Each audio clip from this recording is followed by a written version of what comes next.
Yes, Kenya. Tamu sana, tamu sana, tamu sana, yes. Things are falling apart in Kenya Kwanza. The center can no longer hold. Regarding Gachagua, speaking today on the mountain, made some remarks touching on one man, 1 shillings, 1 vote.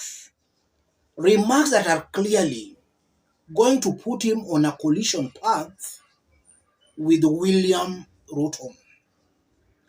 Before we listen to Rigathi, let's remind ourselves of a story reported by Nation last year, August, because the story is directly linked to what Rigathi Gachagua said today.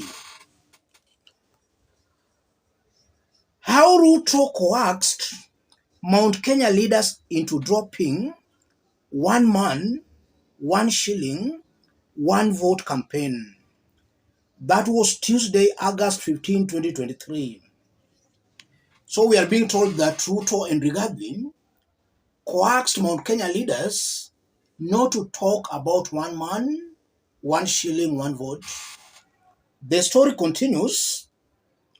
Mount Kenya leaders have been persuaded by President William Ruto and his deputy Rigathi Gachagua to drop the demand for 1 man, 1 shilling, 1 vote formula in resource allocation. The development is to avert the tension the campaign is sowing and a counter-argument that the region, after all, would not reap prime benefits as had been hyped after analysis of current and projected population figures. It continues. In May, the region's leaders confronted Dr. Ruto demanding the implementation of the pledge, but the head of state did not respond to the prodding at a forum in Murang'a. While it was expected the campaign would feature during his recent week-long tour of Mount Kenya, it didn't. Area leaders who were invited for a one-on-one with Dr. Ruto and Mr. Gachagua at the Sagana State Lodge were quickly rebuffed when they attempted to introduce the debate. It did not subsequently feature in rallies during the 5-day tour of Kiambu, Murang'a, Kirinyaga, and Nyeri counties. Last year, William Ruto and his top government officials, they toured Mount Kenya. They were there for about 1 week. Leaders demanded 1 man, 1 shillings, 1 vote. But those leaders were rebuffed and seriously warned not to bring up that debate. And in fact, one Rigathi aide said this: the Gachagua aide who spoke to the Saturday Nation alluded to this fact having been brought up in the discussion at the Sagana State Lodge. That is why we are dissuading the few misguided leaders in the mountain to kick this debate out of their minds, because should they push it through and it comes to effect, they would still stand relegated to low resource and opportunity allocations. The aide said. That was regarding Gachagua's aide, saying that those who are demanding or pushing for 1 man, 1 vote, 1 shilling were misguided. So it's clear Ruto, Rigathi Gachagua, and their close allies were against 1 man, 1 shillings, 1 vote. What is Rigathi Gachagua saying today? Listen to this. For the avoidance of doubt, it's good that I put it clearly today during the day. In matters revenue sharing, regarding Gachagua, Deputy President of the Republic of Kenya, is a believer and a proponent of one man, one vote, one shilling. Resources are about people. The whole issue of resources is about people. The more you are, the more taxes you pay. And it goes without saying, the more taxes you pay, when it comes to sharing, you share more. And it's that way. And we have no apologies to make. Listening to Rigathi Gachagua speaking today, it's very clear he has taken a U-turn. He now believes in the one man, one vote, one shillings. What has made Rigathi change in just under 1 year? Last year, August, he was against one man, one vote, one shillings. Why has he changed in May? Less than even 1 year.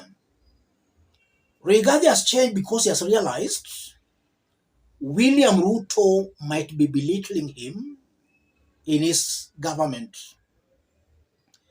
There seems to be a rift or some shadow boxing between Ruto and Rigathi Gachagua. And it's interesting, this is coming in just under 1 week after William Ruto met some leaders at State House, some Kiambu leaders at State House, without Rigathi Gachagua. So Rigathi was locked out of that State House meeting. And also, if you look at some sentiments by Rigathi Gachagua's allies, it appears there is trouble between Ruto and his deputy. This is just a way Rigathi is trying to send a warning to Ruto. And this is a strategy Rigathi has been using. Anytime he feels things are not going on well, he always brings such demands.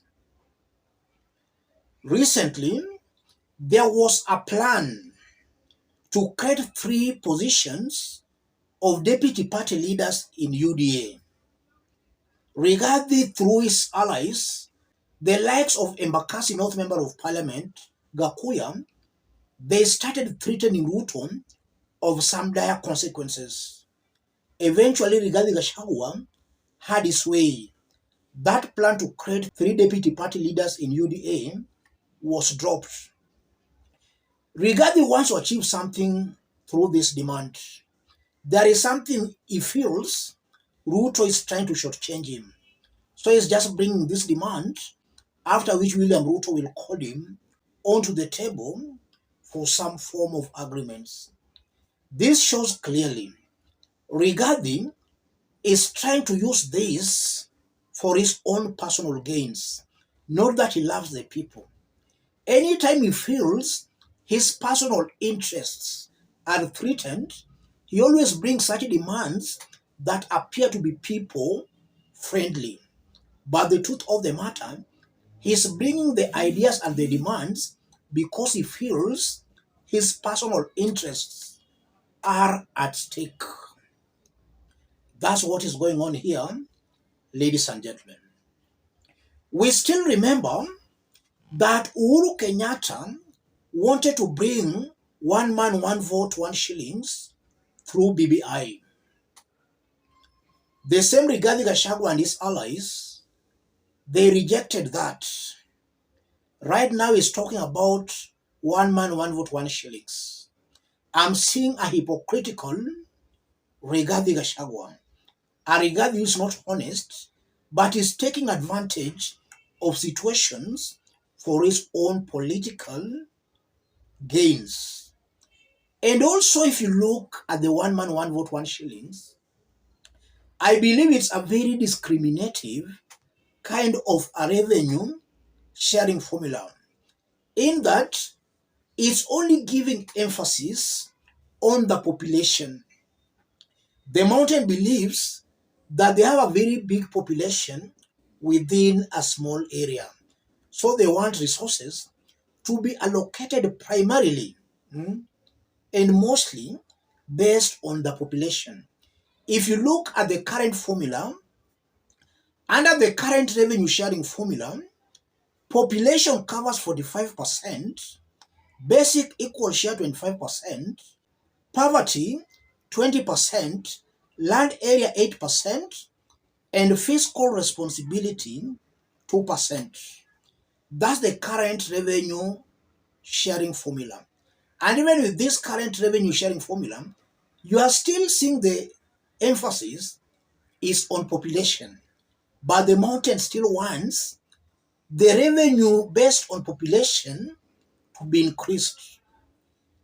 That's being selfish. And from where I sit, William Ruto should not allow or give in to this selfish demand by Rigathi and his team. If they want to quit, let them quit.